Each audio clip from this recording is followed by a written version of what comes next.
Hi, everybody. Good evening. Welcome to Evoke Therapy Programs broadcast. I'm Dr. Brad Reedy.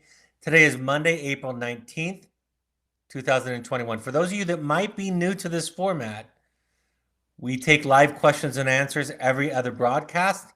So these are for siblings, family, friends, also, of course, for parents who have children in the program, current families, and also alumni families. If you have a question for or about a sibling, I welcome you to submit that. If you are a sibling or a family or friend, extended family member of an Evoke participant, please let me know your age and your relationship so I can cater my answer specifically to you. We have 6 or so questions left over from our last broadcast, so we'll get to those first, and then any questions you submit will be answered in the order that they're received. So let's go with question number 1. How do you know when the behavior is addiction, ASD, which is autism spectrum disorder, or just being a teenager? Does each one require a different response? That's a really good question. There are some responses that are universal. One of the benefits of so much of our developing knowledge about mental health and addiction is that the answers and the explanations for these struggles, these particular diagnoses or these patterns, that they evoke in us an empathic response. I won't go too far down this particular rabbit hole, but suffice to say that people are suffering. And the choices to get better or to function closer to an optimal level, all of those issues are not necessarily as easy or as simple as flipping on a switch or a conscious choice. So I think what these different diagnoses, like ASD, addiction, or typical teenage behavior, I think all of the answers to those questions, if it was yes, it's addiction, or yes, it's ASD, or yes, it's typical teenage behavior, I think all of those would, again, they would evoke in us a response of compassion and of empathy, rather than us. I think what gets us most angry and riled up as parents is that we look at our children or the people that we love, and we simply get frustrated with the fact that they're not making a better decision.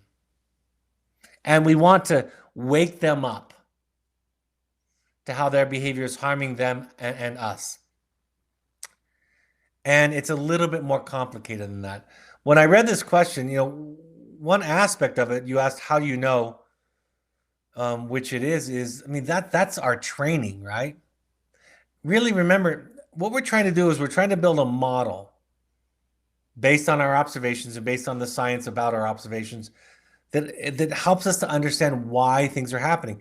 And just knowing why something is happening. For example, if your child has been diagnosed with autism spectrum disorder or an addiction, just those 2 examples, what you know is that there's neurobiology involved in that, right?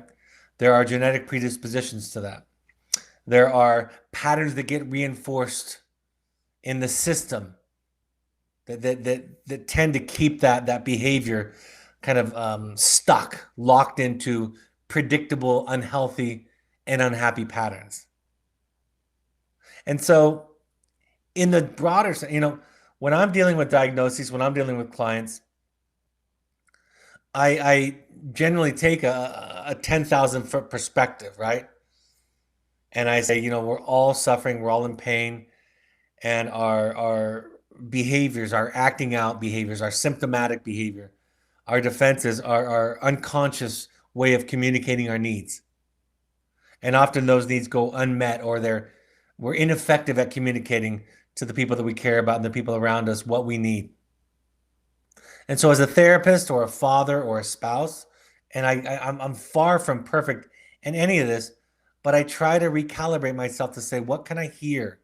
What's going on? How can I adjust my relationship to this person and their problems in a way that I suffer less, first and foremost, and that I'm able to provide for them what they're asking for or what they're needing? And sometimes just knowing that somebody has a diagnosis, there's almost this instant shift, right? This new perspective or angle that we have on the behavior or the disorder that gives us the ability to be compassionate, to not get frustrated. I remember, this is many years ago, when my now 28-year-old was 16 or 17 in the house. I remember for the umpteenth time walking up the stairs to where his room was, where all the bedrooms were, and stepping over his laundry basket, where his clothes had been cleaned and they were folded and put in a basket. And what I knew is that my son had walked past this and over the basket a handful of times already that day. And I remember getting frustrated with the fact that he's not picking up his laundry. And I remember specifically thinking, I'm expecting my child to behave in a way that aligns with my thinking, with my process. It doesn't mean that I became passive and virtually, and ultimately accepting of him leaving the laundry hamper, but I approached it from a much more behavioral place, a simplistic place. It also reduced my frustration because I realized he doesn't have the executive functioning in the prefrontal cortex to be able to operate the way that I operate. And so my tapping into that awareness and that knowledge immediately shifted my relationship to him, to his laundry basket, and to this behavior of him ignoring it or seemingly ignoring it by walking past it each time.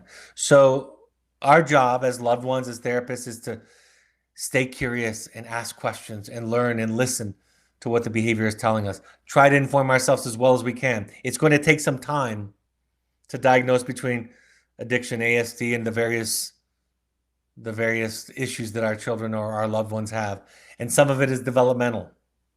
But as we get clearer and clearer and build a hypothesis, we'll find ourselves being less frustrated, less agitated, less expecting of a behavior to change simply by us pointing it out and its effect on all of us. Remember, our children, the reason our children are doing what they do is because it works. Period. So our job is to find the story where it works, where the idea that it works makes sense. What is the goal of the behavior? Is it to reduce anxiety? Is it to distract from a deeper pain or sadness or grief? Is it to distract from anxiety, from depression? Is it, for example, to move the tension out of the marital relationship and onto the child, for example, is a very classic dynamic that gets rerouted as we look at these things. So stay curious, listen, know that they're doing it for a reason that works, that somehow it serves them, and then try to listen and hear what that is, and then try to adjust your relationship to them. So much of the work at Evoke is realizing that the way that we are living our lives is what is causing us suffering. And that if we can change our relationship, if we can change our relationship to our child, our spouses, our family members, if we can change our relationship to them and to their symptoms, to their diagnoses, we'll find greater peace and ultimately be more effective at intervening and at helping. So those are some thoughts. Another one, can you explain the balance of using I feel statements versus telling our children our feelings, fear, etc., related to the points that you made in the context of the cartoon during your discussion? Yeah, the cartoon is in my book. I don't know what page it is off the top of my head, but it's in the book where a dad is holding the child psychiatry book behind his hand and speaking to the son and saying, Johnny, when you tie your sister up and throw all the furniture out the window, it makes mom and dad very upset.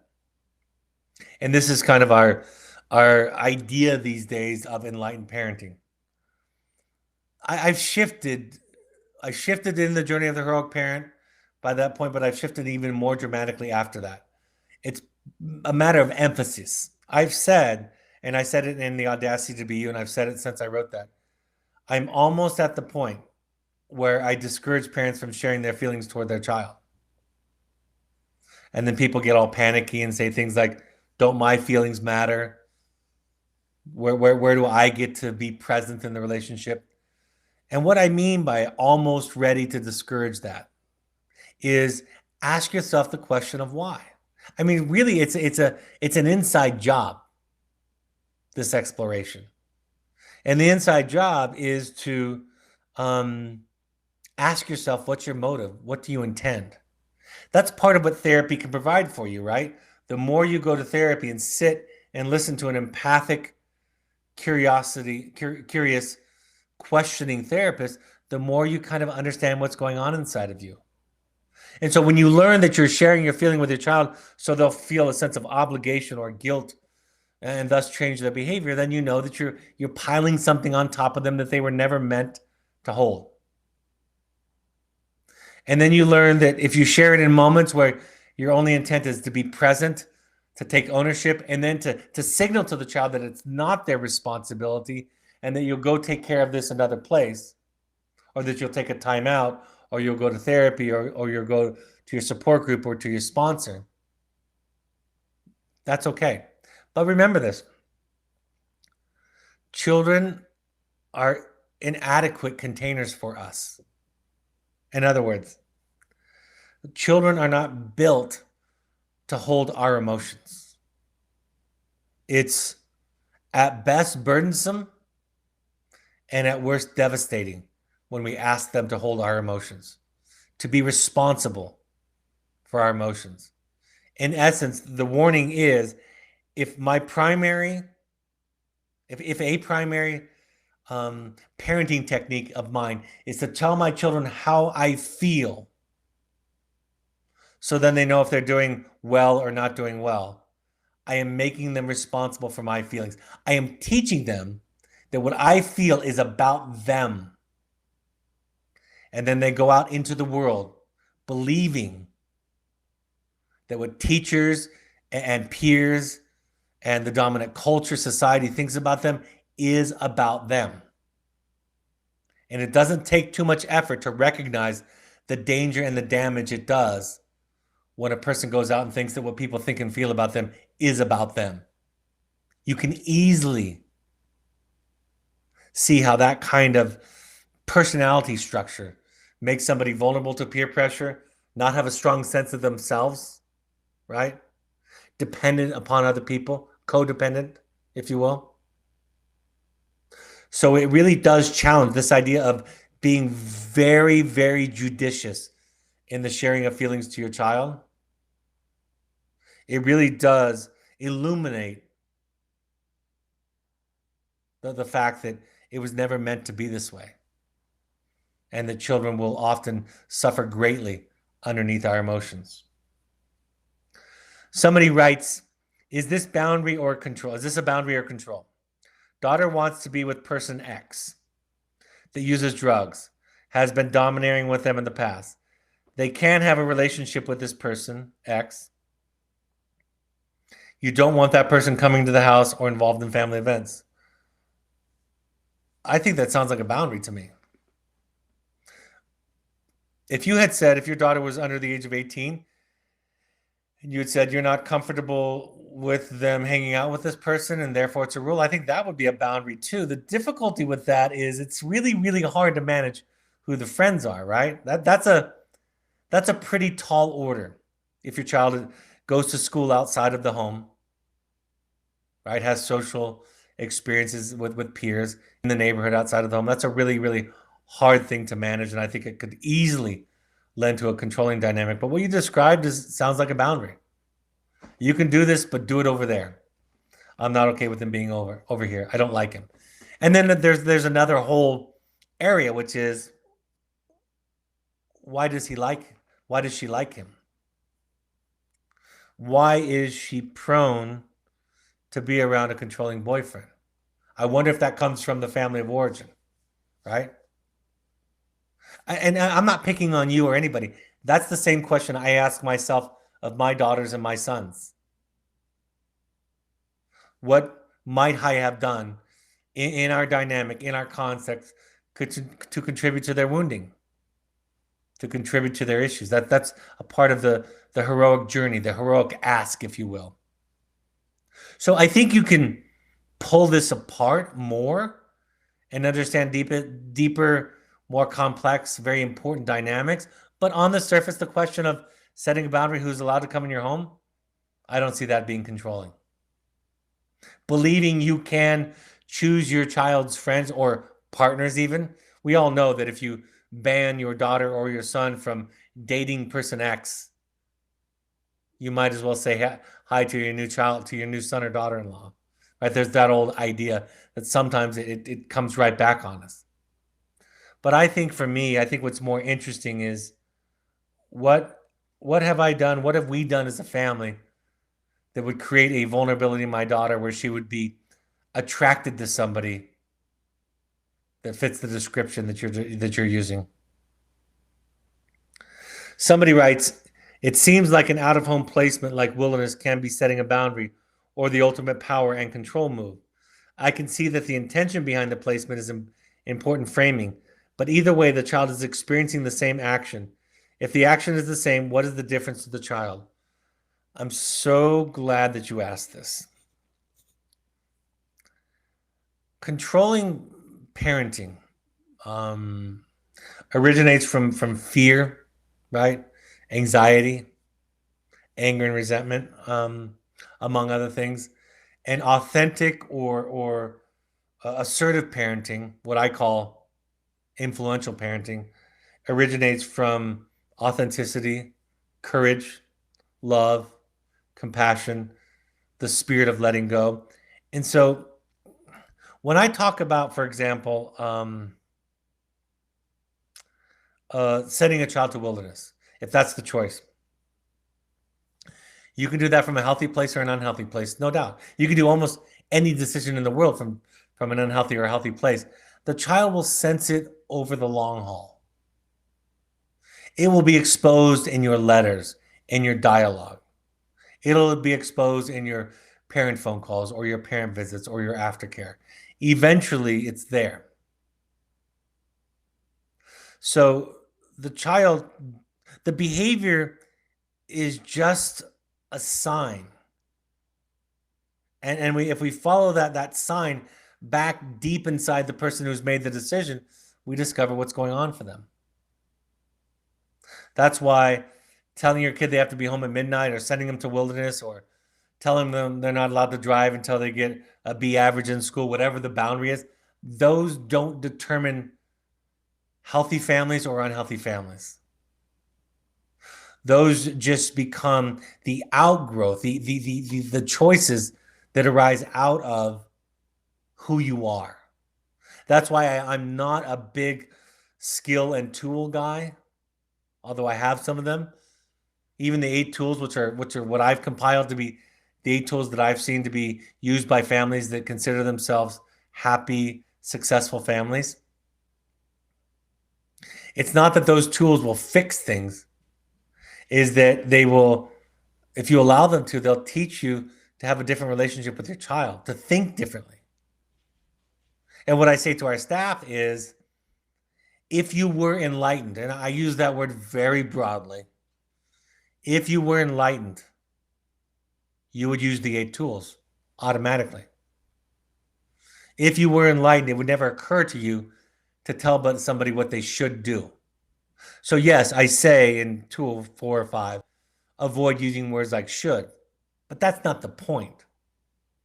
The point is to think in terms of, and thus use the word should, is a manifestation of somebody who thinks they know what other people should do and how other people should live their lives. It's a de-emphasis on taking care of your circle, yourself, or like they say in Al-Anon, staying on your side of the street. So how will the child know the difference? Because they'll hear it, they'll see it, they'll feel it, and the numerous interactions in and around the choice. And they might not be able to give words to it. And they definitely won't be able to analyze it with the kind of specificity that I'm analyzing it. But it's there, one way or the other. Someone writes, I parented my children in an extremely judgmental and critical community that fell prey to all the dominant cultural assumptions that you have mentioned. Both of my children have struggled, and I know a lot of people judge me for causing their problems. I'm trying to let go of this because I have internalized these messages. Do you have any thoughts about this? Spend less time around people who are interested in making you feel badly for being human. You know, the shift that I made some years ago was from trying to convince parents that they were good enough. That's actually a phrase that's used in the literature and the research, good enough parents, to inviting parents to consider that you're a human, imperfect, fallible mess of a parent, but you're still okay. And your child still can grow up and have a meaningful, happy, and successful life. It's about owning it. I'll say this to all of you right now. You know, you can't choose not to be codependent today. If you're codependent, and I guess most of you are, most of us are on that continuum on the higher end. Not all of us. I've seen parents much worse than you all who don't have children in treatment and never will. And I've seen parents that are on the healthier end of the continuum than you and have kids in treatment. So let's just use codependency, which is a pop psychology term for unhealed attachment wounding. Okay, not important, but you have codependency. Your boundaries are poor. Your self-care is poor. You control other people. You create the illusion in your mind that when you're helping other people, you're helping them when you're taking care of yourself. All of those things. Okay. I can teach you about it. I can tell you about where it comes from. We could even have a session or two, and I could, with your help you outline exactly where this kind of personality was created in you. You will not be able to choose out of it tomorrow or the next day or the next day. So the first step is owning it. Many of you have anxiety disorders. Many of you have codependency. Some of you have depression. Some of you self-medicate with alcohol or substances, right? All of that is there. The first step is to own it. And by owning it, part of what you're saying to the child is, look, you have your problems, but they're not causing any of this. My anxiety is mine. My anger is mine. My self-medicating patterns are mine. My codependency is mine. I could have 100 different children. We could replace you every day with 100 different children, and those issues would follow me wherever I go. You have your own struggles. I have to learn how to have boundaries and interact with you in the context of those struggles. But the issues that I have are mine. And so the child in that kind of a context where a parent is willing to both orally, like I just did, own it, but also psychologically own it, the child grows up realizing that they had a compromised parent. And they can survive that. But they don't grow up thinking, I am the bad object. I'm the bad one. I'm the problem in this family. And that idea, those ideas, those are hard to recover from. So when you can own, I was thinking about writing a post on my social media this week, and I couldn't figure out how to write it in a succinct way, but it was something like, before you accept the idea that you're crazy, consider the probability that you had one or more anxious parents. Because parental anxiety loads heavily on the child. The next thing that people would say to me is, well, Brad, my child is doing X, Y, and Z. What loving parent wouldn't be anxious with a child doing those things? And my answer would be, you're right. Every loving parent that I know would have anxiety if their child were doing those things. So you have to go take care of it. You have to go to therapy. You have to read books. You have to listen to podcasts, watch webinars, go to an intensive. You have a child that's struggling, no doubt, no argument. And their struggles are terrifying to those that love them, or frustrating, or disappointing, whatever it is. So you have to go get extra help, extra resources. if you are going to be there for them in a way that they need, that will be helpful. So I forget what the questions are, but that's my answer. Somebody asks, what are your thoughts about, quote, harm reduction versus complete abstinence for our child? He spent almost a year away from home and he's still committed to using occasionally and not abusing anymore. It sounds too good to be true, but curious on your thoughts. He's 15. I don't have much of an opinion one way or the other about harm reduction. What I know is this. It seems to work for some people, and it seems not to work for others. And the child over the long run has to figure out which they are. It also happens to be one of, if not the most popular, justification for people who actually do need abstinence. But you see, discovering which your child is and discovering if your child is an addict or an alcoholic that would only be successful if in a 12-step program with abstinence. I know this is going to sound strange, but that's not your job. Your job is to decide what you feel comfortable with. And it's not easy to know where to stand, but that's why you need therapy and need help, is to find out where your truth is, where your boundaries are that come out of that truth. I was sitting at a conference years ago, 10 years ago, and a panel of experts around addiction were asked this question. If a parent and a young adult client presented themselves to you and your program, and the parent asked you the question, this was at an addictions conference, and the parent asked you the question, how do I know if my child is an addict or an alcoholic? How do I know? And there were various answers. And as I sat in the audience and thought about it, I thought, you don't know.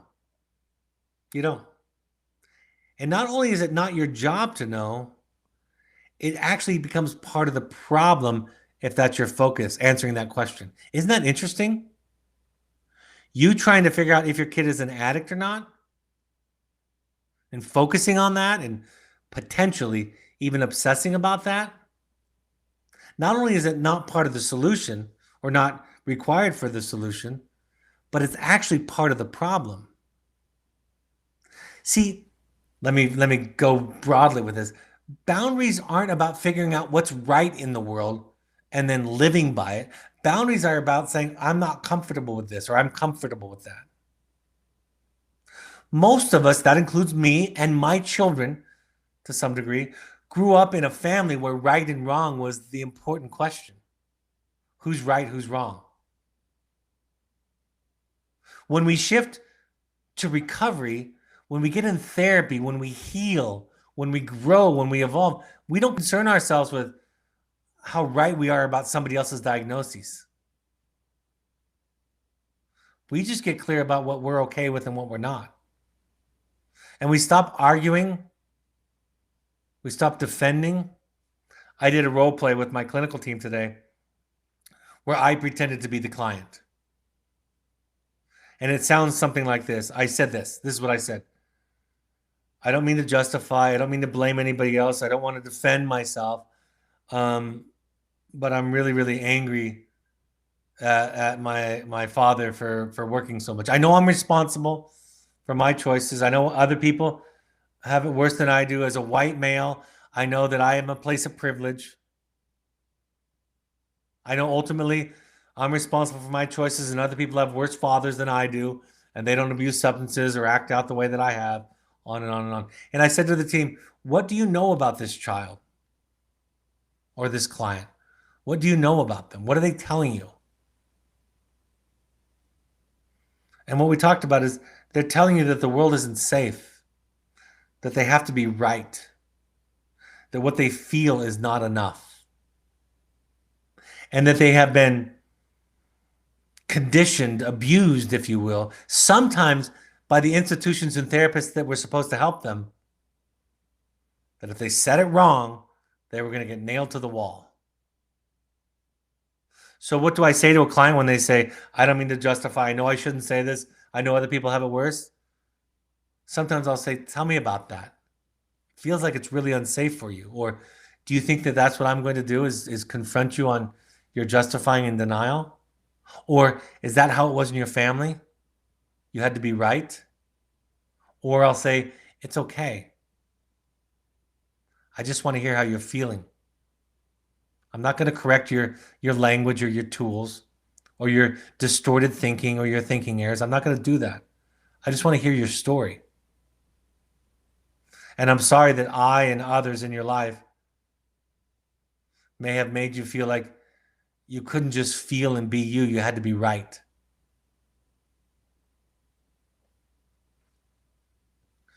Somebody writes, a legacy challenge from my family was knowing that I could be happy and whole even if a loved one, my mother was depressed and suffering. Now my teen is facing acute depression, and I am struggling with how not to merge with her pain and feel free to also feel joy despite the difficulty we face as a family. It's beautiful. I mean, I think that that's a beautiful realization. You know, I, I learned I learned that because of my early childhood programming, that feelings of guilt or shame or fear um, weren't going to go away with even with years of therapy. And I learned that I was going to have to do things afraid. I was going to have to do things and feel guilty and ashamed. In therapy, you learn that those things aren't a moral North Star. The guilt, shame, and fear um, that they often get programmed into us by our earliest contexts, by our parents, by the culture. And so therapy doesn't take away, it does for moments. You know, in the therapy session, sometimes it feels wildly empowering and liberating. But you're going to have to do it scared. You're going to have to do it afraid and guilty. So, what I think about is you have to develop enough software programming, if you will, to do the thing you have to do, whatever it is, break up with a boyfriend, set a tough boundary with a child, say no to a social friend, whatever it is. You acquire enough new programming that you do it and the fear doesn't disappear. It's not zero. The guilt isn't zero and gone. You just have enough new programming to walk through it. And it takes time. And after a while, you feel less and less guilty and less afraid. But I thought therapy, I really did. I thought therapy when I was younger would take away fear, shame, and guilt. And what I realized is it doesn't take it away, but it gives me enough new programming to walk through my decisions, through my life, through my relationships, tolerating those feelings. I don't do it perfect. I sometimes retreat when confronted with those feelings. And then sometimes I really pat myself on the back because I do something that causes me to feel scared or guilty or shameful. And I do it anyway because I know because of my new information that it's right. Somebody writes, I was spending some time listening to Harriet Lerner discussing emotions. Talking about emotions is not good or bad. Can you expand on this as it's hard to focus with a dysregulated 14-year-old boy? Talking about emotions, not good or bad. Well, your 14-year-old boy doesn't have a full brain that he's working with, right? He doesn't have a prefrontal cortex that's online and developed. So he's at a disadvantage. And so he's likely to be more impulsive and to have poor executive functioning. I mean, in general, you know, I love Harriet. In general, feelings aren't good or bad, but that's a very broad stroke. And so with a dysregulated 14-year-old boy, you might need to learn or introduce them to some mindfulness, right? Some stress tolerant techniques. some coping skills, because he doesn't have those. And eventually, initially, those are external, right? Therapeutic programming like ours is a scaffolding. Picture a building being renovated. It's a scaffolding that's an exoskeleton. The structure around the child or the person, if they're an adult, the structure around the person provides the regulation, if you will, right? And over time, those can be internalized, right? They can be taught and learned, and they can become a habit. But the justification for interventions, both in the home and out of the home, that are behavioral, are to provide the child with an exoskeleton, a scaffolding to help them. Dialectical behavioral therapy specifically is very, very effective, according to the research, at helping with emotional dysregulation. And you can listen to the podcast or look up that more. And some of them are pretty accessible. Mindfulness, for example, is one of them. And there are others. Someone says, what about self-harm, breath holding in wilderness? Parent of a Cascades 15-year-old. People will do just about anything to avoid feeling, won't they? Even holding their breath. Sometimes I joke with the teens. I'm like, I used to have this, I never really enforced it, but I would joke about this rule. Sometimes the kids would try to smoke like sage plant out there, which has no psychoactive properties to it. And I would say, well, from now on, you're just going to sit in the smoke seat. We call the smoke seat the place in the fire where the wind is blowing the smoke. And it's sometimes you don't have anyone sitting there, but sometimes somebody gets caught or the wind is moving. So I used to joke with the kids and say, you're going to sit in the smoke seat. The more interesting thing about the holding the breath is why. What's he trying to escape from? What's he trying? What kind of comfort does that behavior offer him? Remember, we try not to be symptom focused. Although the symptoms are alarming and distressing, we try to follow the symptoms like a trail of crumbs back to the wound. And that's how we think about healing. From a 15-year-old sibling, how can I support my brother after his return home from wilderness?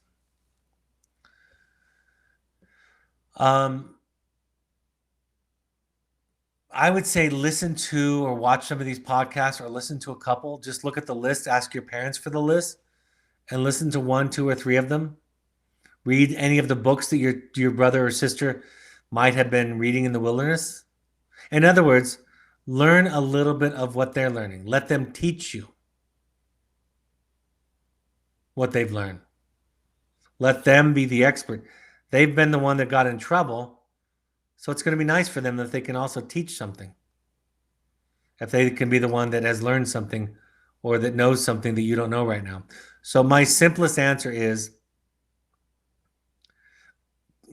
acquaint yourself with, expose yourself to some of what they're learning. Some of these podcasts, broadcasts, or any of the books that he's reading. Learn a little bit about what he or she is learning and then let them teach you.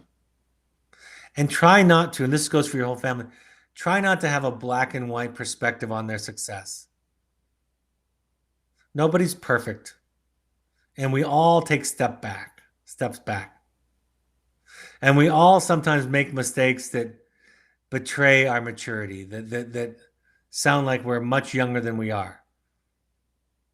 So take care of yourself, but try not to hold your sibling to a standard of right or wrong or pass or fail.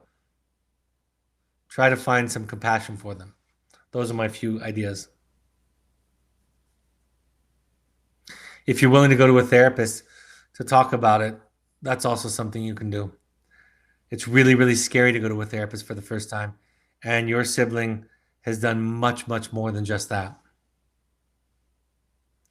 Continuing, the frustrating thing for me is that the kid I love is hurting himself, hurting the person I love. That's true. Someone writes, how much do we involve our children when it comes time to decide the next treatment program? I understand it is mostly decided between the parents, therapist, and education consultant, but is it beneficial to have them have a voice in the matter. I always wanted to know what my clients thought. How much weight you give their voice is really the question, and that depends on how well they're doing. I'll give you a simple example. When my client says, I will only do well in co-ed if I can listen to my own music, if I can have my own phone, internet access, whatever it is, he or she starts listing all these things. That kid gets fewer choices. Compare that to the child who says, I'd rather go home. I think I could probably make it at home. I understand this might help me though. And the most important thing about my happiness at the next program is my attitude towards it and my openness to it. That's the kid that I place more weight on what she or he thinks. So it's always okay to ask them, as long as you don't imply or act on that what they want, what they request, what they like at face value. And you match it up some with how they're doing. The better they're doing, the more you're gonna be interested in what their wants are, if you will. The more they're struggling, it's implied. The less they know about what they need, and they can't separate out needs and wants. So it's always a discussion. It's just you have to operate from the parent adult brain. I think parents oftentimes create this false dichotomy with I either ask my child what they want and listen and do it, or I don't ask them. I don't hear from them. And this way, what I'm suggesting is ask them all you want. Just run it through an adult parent informed filter and make your decision based on what you know with consideration of what they've asked for or what they've stated.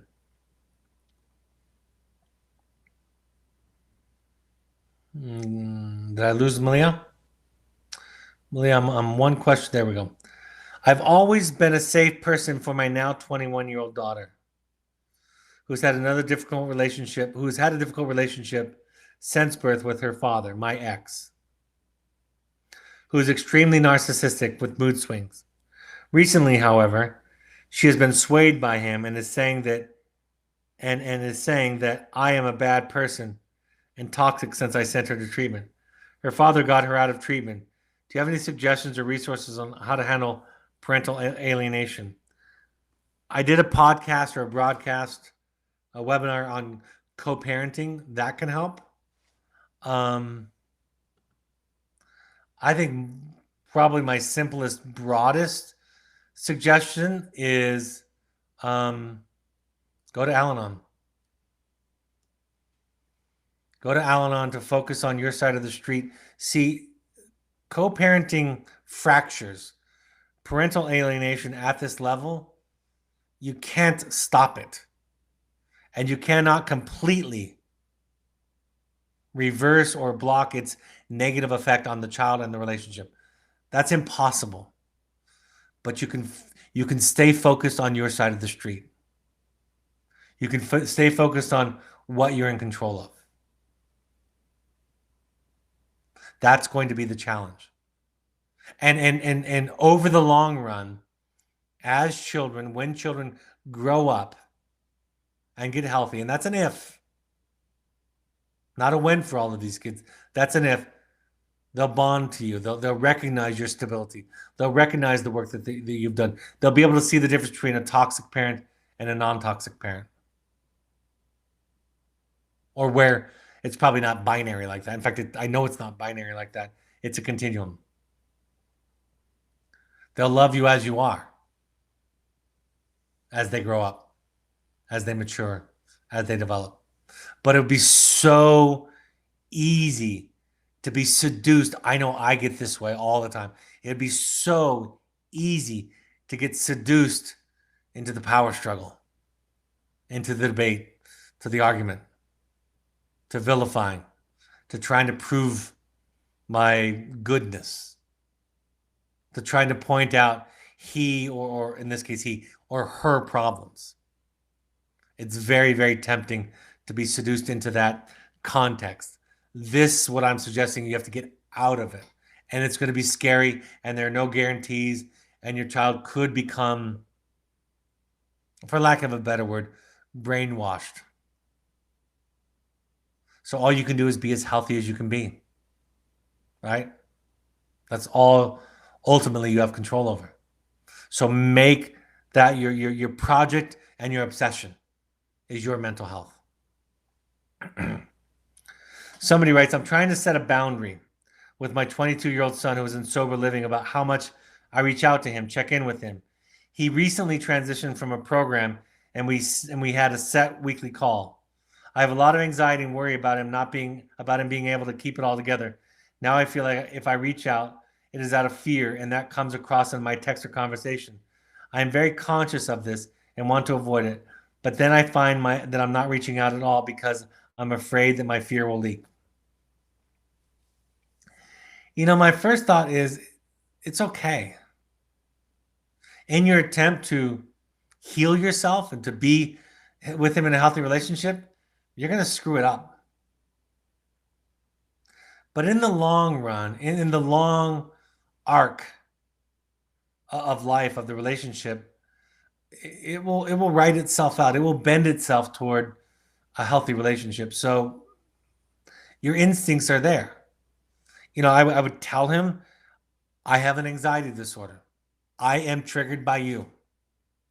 You are my drug, right? Those things are extraordinarily common in our work. I have an anxiety disorder.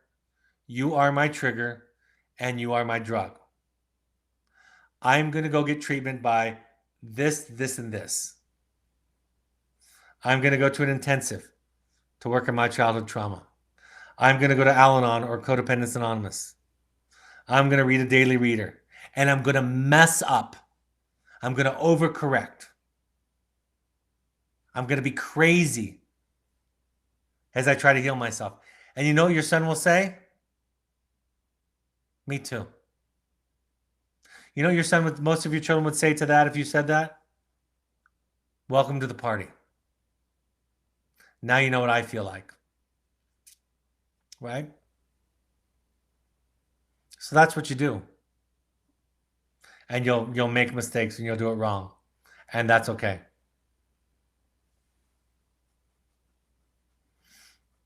Thank you for posting the co-parenting webinar link, Leah. If you guys want to look at that, and I'm ready for the next question. If you guys want to look at that, that's a great resource. Somebody writes, my 18-year-old son called to tell me he was making a big decision, and I voiced my concerns, but would support whatever he decides. His response was that he wished sometimes we could just be his parents and not his advisor, and regrets even telling us. So I am confused. If anyone else offered the same concerns, he would just take them for what they are. But as his parent, any advice, suggestions, or concern are seen as negative or criticism. As a parent, does it really come down to only offer if asked?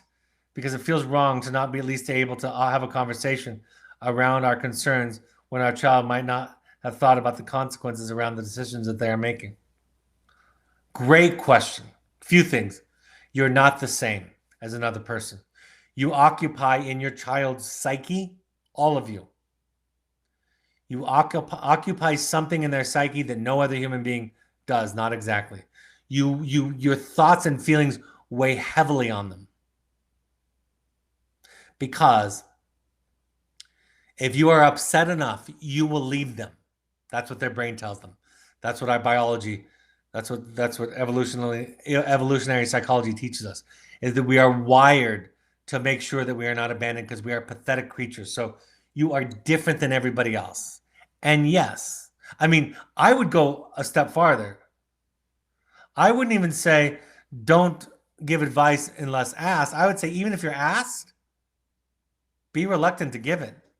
My children, first of all, I don't give advice to my children, generally speaking, at all, no matter what. And if they ask me my opinion on a decision or course of action, I'm very, very slow to enter into that discussion. And in the end, I'll share my experience, but I don't know what's best for them. And when I think I do, I try to remember that I don't. I had a client say to me not too long ago that when I had said to her early in our therapy together, many years ago, that I aspire to reach a point where I don't know what's best for my children, she thought I was crazy. She didn't say it to me at the time, but she said, that doesn't even make any sense. That's weird. And now, 7 or 8 years later, she says it makes total sense to her. And her relationship with her children is exponentially better. And they come to her a lot more than they used to have discussions around difficult decisions and topics because she's safe, because her agenda is not getting in the way, because she doesn't know what they need or what they should do. I know it seems like, I know you were taught you were supposed to know what your children's job was or what they should do. See, you know, like if you were on the ocean or in a flat desert, you know that you can only see about 7 or 8 miles. I don't know what the exact number is. I think it's 7 miles. If you were at a flat place on the earth with no mountains, no hills, no valleys. The idea is you want your children to go farther than you can see. You want them to go beyond the horizon of your awareness. You want them to be bigger and better than you. Just as you have become more aware, more insightful in most cases than your parents, just as you have repaired generational trauma, that you've learned new tools and skills just by virtue of being alive today than your parents and your grandparents. We want that for our children. So for that to occur, we've got to recognize that some decisions that they might make, we wouldn't make. So you can have your boundaries.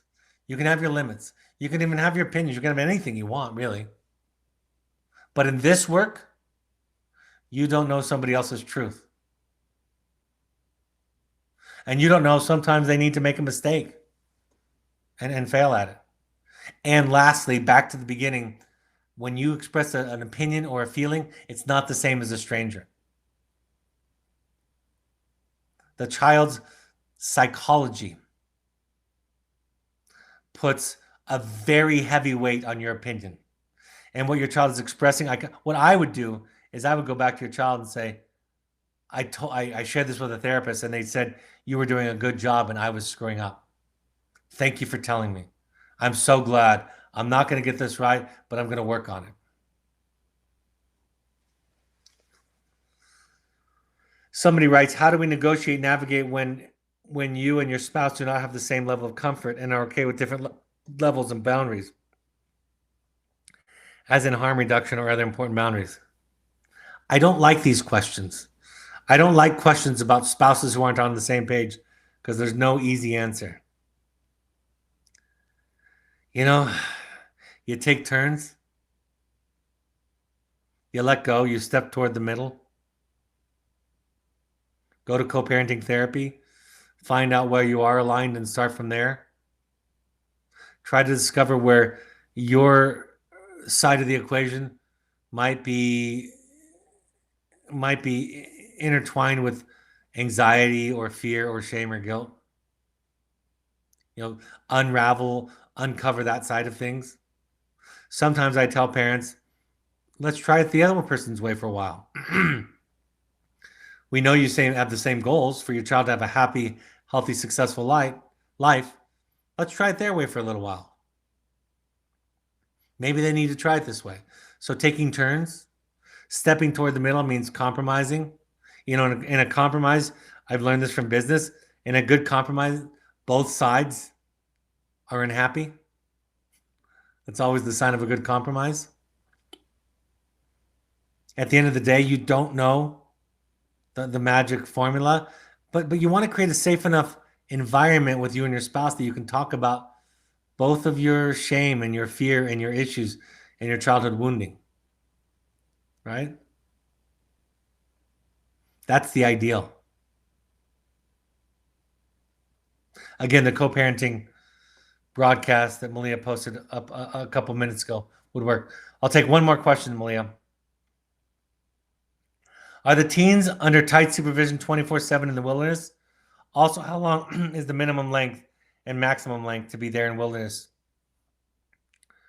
To witness changes from our son, who is at Evoke Cascades, and is and also for us to evolve with them. Minimum of 6 weeks. Average length of stay stays around 10 weeks right now. Maximum, longest I ever had was 24, but that was exceptional. 12, 14 weeks would be pretty long. My son was there for 16 weeks. But remember, we're trying to make an assessment and interruption of patterns and to set the child and the parents on a healthier course. We don't reach the end. This length of stay question is a dialogue you have with your therapist that you decide based on the information you're gathering from your child and also from your child's therapist. And there's no one right answer. Each decision, each child, each week that is added or taken away from the length of stay is understood in the context of the bigger picture of what's going on with your child and what are the goals and objectives. And they are under tight 24/7 supervision, yes. They're not allowed to have conversations outside of earshot. If they go to the restroom or take care of personal needs, they have to call their name every 10 seconds so that we know that they're safe. All right, Malia, if there are leftover questions, I can talk about them next time. Folks, The Journey of the Heroic Parent and The Audacity to Be You are on Amazon. Also, the audiobook is available in my own voice on The Audacity to Be You also, so you can go there for those. If you want to do your own work, our upcoming intensives, we have in-person and online intensives coming up. I believe in these. I think it's one of the best things you can do for your entire life, let alone for your child. So check out our website or email intensives at Evoke Therapy to learn more. Our online, I have a tickle in my throat this evening, Malia, so help me with that on the podcast. We have an online version of it available, and we've now decided, which is actually more in line with our program. We have a part 1 and part 2 of our online. They're each half the time and less than half the cost of the Finding You in person. And now Finding You 2 is now called Returning to You. Intensives at evoketherapy.com. Our program is open for parent visits now. You have to be tested prior to coming. Check with your therapist about that. But you can also do pursuits trips later on or in between programs. Think of sober fun for the family or for young adults anywhere in the world, anywhere from 3 or 30 days. We have support groups for current and alumni wilderness families. The next one is April 22nd. April 22nd at 6:30 p.m. Mountain Time. And for our intensives program, the next one is May 11th at 6 p.m. Just email Malia at evoketherapy.com for more information or to find out or to RSVP. We ask all current parents to go to 6 12-step support groups. You can go to alanon.org, coda.org, familiesanonymous.org, or adultchildren.org to find out about 12-step programs in your area or virtual meetings that you can go to. Refugerecovery.org and NAMI, NAMI.org are also great places to find support education classes in your area free of charge. All of these broadcasts are available on your favorite podcast app.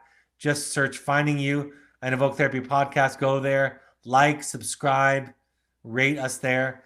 You can also go to soundcloud.com on your computer. On Twitter and Instagram, you can find us using the handle @EvokeTherapy. You can also find @Evoke Therapy Intensives on Instagram. On Facebook, you can find us by searching Evoke Therapy Programs or Evoke Therapy Intensives. And also the blog has new content each week. I'll be talking to you later on this week on Wednesday. I'll be going over Chapter 7 of The Journey of the Heroic Parent in our continuing review of that book, my first book, where we'll talk about parental guilt, shame, and our children. So that's April 21st at 6:30 p.m. Mountain Time. The Journey of the Heroic Parent, Chapter 7, Parental Guilt, Shame, and Our Children. Looking forward to that. I hope this is a helpful point of contact. Thank you for, and on behalf of your children and those you love, that you're willing to do your work. It makes a difference when you realize that you have a project to work on, and it is you. Take care, folks. Talk to you next time. Bye-bye.